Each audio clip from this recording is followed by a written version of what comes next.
Hej och välkomna. Vi har varit på mässa i Wien. Vi är hemma igen, vi är ganska trötta. Karlsson körde ju bil med massa grejer i. Tur och retur. Idag ska vi prata om spikes eller mjuka fötter. Det här är någonting som alla som håller på med hifi kommer i kontakt med. Och liksom de flesta andra områden så finns det såna här tvärsäkra, ta vinyl eller digital till exempel. Då är det ju så att det är bara vinyl som gäller. Och andra säger någonting annat. Eller transistor eller rör. Det är ju bara rör som gäller. Eller också är rör skit och så vidare och så vidare. Jag brukar säga att alla såna här enfrågemänniskor, de kan man räkna bort. Om en grej alltid är bäst så vet du att då har du en kille framför dig som förmodligen inte har koll. Eller också bara har bestämt sig. Spikes eller mjuka fötter är lite samma sak. Historiskt så, jag vet inte riktigt hur detta kommer sig, men nästan allting idag har sånt här. Stenhårda prylar. Allting ska ha spikes. Går det att zooma? Ja, det är det. Vi har en ny kamera idag så det tar en stund att få ordning på allting. Men det är en bättre kamera, misstänker jag att ni ser. Det här är ett ofog. För mig som flyttar högtalare mycket så är det ju inte bra. Va? Om man tittar på den här högtalaren till exempel. Här har vi ju en QLN P1. Den har stativ. Sandfyllt. Det måste vara sandfyllt, annars är det ju inte hifi. Blästersand. Jag har köpt av Mac Audio, Kinnekulle-maffian. Och så lite spikes i botten naturligtvis. Va? Och för att få ordning på detta, jag får aldrig ordning på det. Jag tröttnar när jag ser det med en gång. Alltså, för det blir ju så här. Va? Och ska jag flytta den? Ja, som jag brukar flytta, ni vet, man går med högtalare som jag brukar kalla det. Det går ju dåligt här för då kalvar hela konstruktionen. Och om vi hade haft parkett här så det funkar ju inte. Hur ska du flytta en sån här med spikes och så har du små larviga skydd under i metall, typ en 50-öring eller sådär. Det är bara ett elände alltihopa. Dessutom, och nu kommer vi till en av pudlarnas kärnor,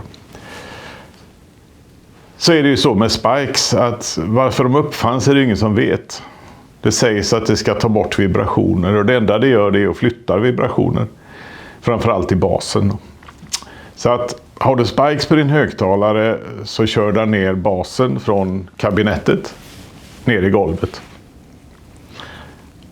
Och har du då ett dundrande trägolv till exempel som låter en stund när du stampar i det, då spelar ju golvet bas. Förmodligen inte den bas som det var tänkt. Ibland kan man uppleva att det blir mer bas till och med. Och då tänker man att spikes är bra. Eller också kan det bli mindre bas. För att det spelar i motfas. Eller det kan hända allt möjligt. Och då har du fet bas från början och då tänker jag att spikes är bra. Så man har ingen aning vad kommer att hända när man sätter spikes på högtalarna. Eller på stativet. Så man flyttar resonansen, man flyttar vibrationerna ner i golvet. Om man har ett betonggolv, säg i butiken i Alingsås, där hade vi något här halvmeter tjockt betonggolv, industrigolv. Där om man hade justeringsmöjlighet kunde man sätta spikesen så de satt jämnt. Man kände det när högtalaren stod död still. Va? Det var bra oftast. Det förbättrade stereobilden, dynamiken och allt det här som man vill ha ibland. Va? Men hur många har en halv meter tjockt betonggolv?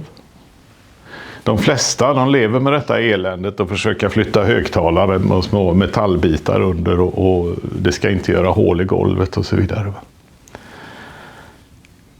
Sen finns det en vetenskaplig diskussion om resonansfrekvenser och resonanssystem. Och det som händer när du har 4 spikes ner i ett betonggolv och alla inte riktigt når med samma kraft ner. Ja, då får du resonanser som håller på och vandrar och flyttar sig och grejer. Och så är det.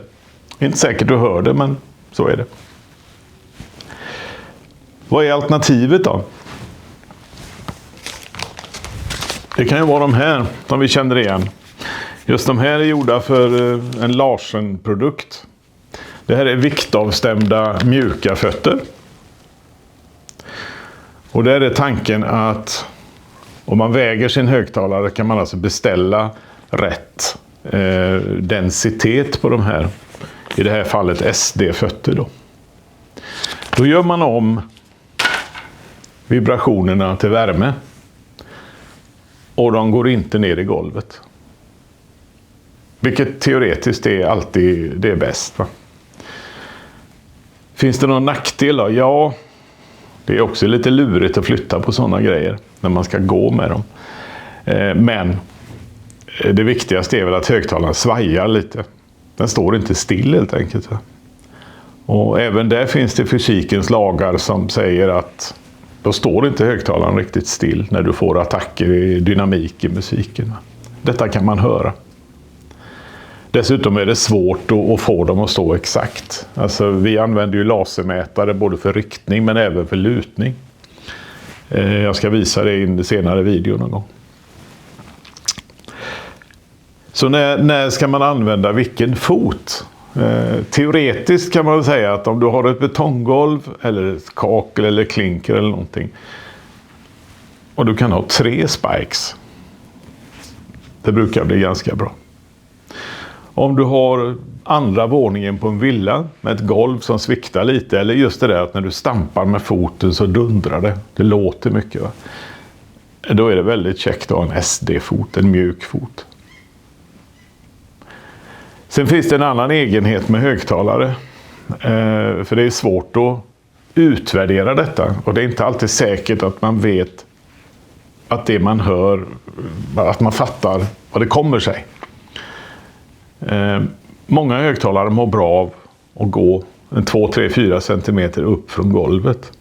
Du kan ha legobitar eller en ishockeypuck eller vad som helst, så låter det bättre. Och sätter du då nästa fot under eller en spikes under, ja, man kommer upp lite från golvet så det låter bättre. Alltså SD-fötter eller spikes, jättebra. På 01 tror jag det var, då hade jag en högtalare hemma som hette QRS Neptunus. Och jag skrev manualen för den åt Olle Mortensson i Alingsås. Och den var ju superbra. Jag köpte ett par, hade dem hemma i flera år.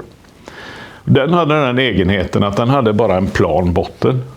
Och om man satte en 1 tum, alltså 2,5 centimeter, 2 ribbor under så att säga, bara så det blir lite luft under högtalaren, så blir basen mycket renare. Det är en sån här, ett minne man har helt enkelt. Det var lite om spikes och mjuka fötter. Vi ska inte gräva djupare än så. Men det finns alltså ingen produkt. Produkten Spikes crème de la crème kommer inte att göra din hi-fi och ditt ljud bättre. Det handlar inte om prylarna. I det här fallet handlar det om golvet. Typ så. Tack för att ni tittar.